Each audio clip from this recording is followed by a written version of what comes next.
Right to freedom तो सुना ही होगा आपने। उसी का एक प्रिंसिपल है फ्रीडम ऑफ स्पीच, जिसका मिसयूज़ करके देश भर में काफ़ी भड़काऊ भाषण दिए जाते हैं, जिसको हम जनरली हेट स्पीच बोलते हैं। उसी के बारे में बात करेंगे हम आज। क्या है, उसको कैसे रोका जाए। अर्नब गोस्वामी जी, इनको तो आप जानते ही होंगे। हेट स्पीच फैलाने का काम इनसे बढ़िया आज के डेट में कोई नहीं कर रहा।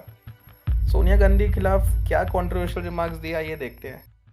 और इटली वाली सोनिया गांधी चुप रहती, मैं पूछता हूं, अगर कोई पादरियों की हत्या करता प्रमोद कृष्णन, तो आपकी पार्टी, आप अपने आप को आचार्य कहते हैं, आपकी पार्टी और आपके पार्टी के रोम से आए हुए इटली वाली सोनिया गांधी चुप नहीं रहती।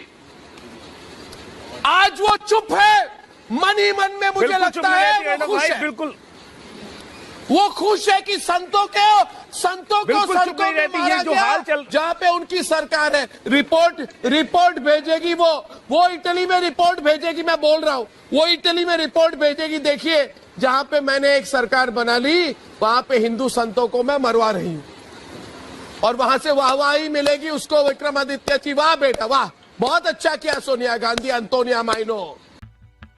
इसको जर्नलिज्म तो आप बोलेंगे नहीं, तो मैं इसको हेट स्पीच की कैटेगरी में रखना चाहूँगा। पालघर मॉब लिंचिंग केस में महाराष्ट्र सीएम के क्लियर करने के बाद भी अर्नब गोस्वामी ने इसको हिंदू मुस्लिम का एंगल दिया। जैसा कि आप देख सकते हैं, हमारे देश में कई ऐसे एग्जाम्पल भी अवेलेबल हैं जिसमें समाज के कुछ रिस्पॉन्सिबल लोग अपनी नैतिक जिम्मेदारी भूलकर लोगों को अपनी स्पीचेस से भड़काने का काम करते हैं। इसीलिए बहुत ज़रूरी हो जाता है कि फ्री स्पीच और हेट स्पीच के डिफरेंस को समझा जाए। फ्री स्पीच, जैसे मैंने आपको बताया कि इंडिया के कॉन्स्टिट्यूशन में राइट टू फ्रीडम के अंदर फ्रीडम ऑफ स्पीच और एक्सप्रेशन को गारंटी किया गया है। लेकिन यही स्पीच जब किसी ग्रुप ऑफ पीपल और सोसाइटी की भावनाओं को ठेस पहुंचाती है तो हेट स्पीच बन जाती है। क्या नतीजे हो सकते हैं इन हेट स्पीचेस के, आइए जानते हैं। पिरामिड ऑफ हेट दिखाएगा आपको कि कैसे हेट स्पीचेस एम्प्लॉयमेंट, एजुकेशनल और पॉलिटिकल बेसिस पर डिस्क्रिमिनेशन पैदा कर सकती है सोसाइटी में, और वायलेंट स्पीचेस तो इवन जेनोसाइड तक को बढ़ावा दे सकती हैं। क्या इसको रोकने का कोई तरीका है? हाँ, आइए जानते हैं। इन्फ्लुएंशियल स्पीकर्स जिनको लाखों करोड़ों लोग फॉलो करते हैं, उनको ये ध्यान रखना चाहिए कि फ्री स्पीच और हेट स्पीच के बीच क्या डिफरेंस है और कब उनकी स्पीच हेट स्पीच बन सकती है। डेमोक्रेसी के 3 पिलर्स के बारे में तो आपने सुना ही होगा। मीडिया को 4th पिलर बोला जाता है, लेकिन क्या मीडिया और जर्नलिज्म अपना काम ठीक से कर रहा है? नहीं, जर्नलिज्म मेरे हिसाब से अपनी पहचान खो चुका है। तो एथिकल जर्नलिज्म को बढ़ावा देना चाहिए और मीडिया को अपनी पावर रियलाइज़ करके जर्नलिज्म को सही तरीके से सामने लेकर आना चाहिए।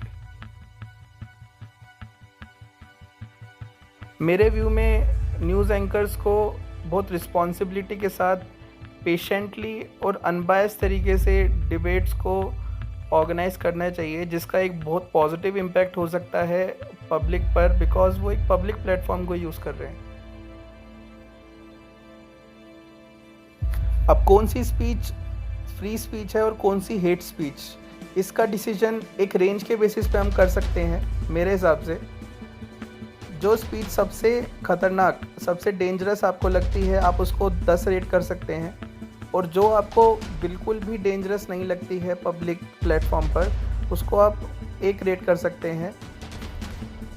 Good thing is hate speech laws in India are already in place under 5 different sections of IPC.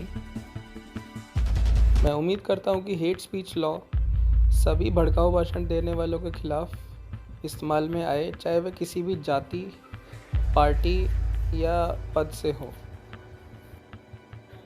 तो अंत में मैं यही कहना चाहूँगा कि फ्रीडम ऑफ स्पीच जो कॉन्स्टिट्यूशन ने हमें हमारी बात रखने के लिए दिया है, उसे हम बहुत रिस्पॉन्सिबिलिटी के साथ यूज़ करें। अगर आपको ये वीडियो पसंद आई हो तो लाइक करें, ज़्यादा से ज़्यादा शेयर करें और सब्सक्राइब करें। Thank you.